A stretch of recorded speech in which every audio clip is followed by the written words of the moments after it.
I'll be going over this whole area in this video.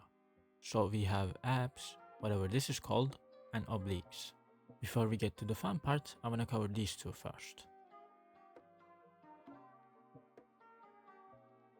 These muscles at the side of the ribcage. They're pretty straightforward, just draw them using a zigzag shape. I personally don't even draw them, so I don't have much knowledge of them. Obliques on the other hand are a bit more important and impactful, I would say. They're mostly prominent from the front,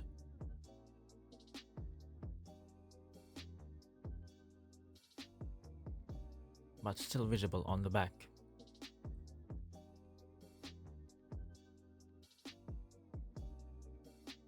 Keeping the way they go in line with the pelvis in mind can help us in drawing angles with foreshortening.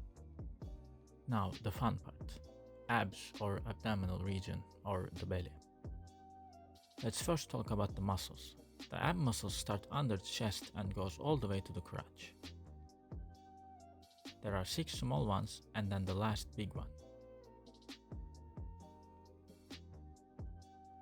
I think that what shape you make them doesn't really matter. What matters is how you should make them consistently in a rhythm. What I mean by this is, from the place they start, they should be following the center line of the body. Also, when placing them, you should make sure that their shape wraps around the torso. You can also make their first set a bit more wider.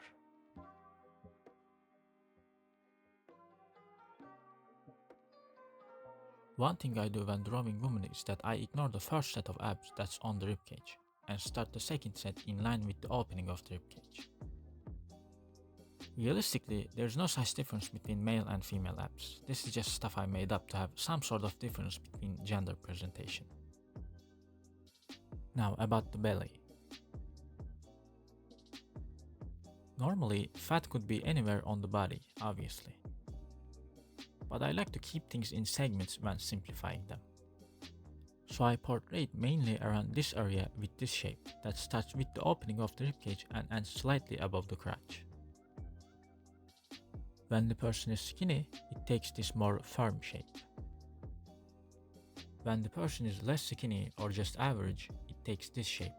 The same as before, but softer really, where I mostly portrayed with tones and highlights than lines.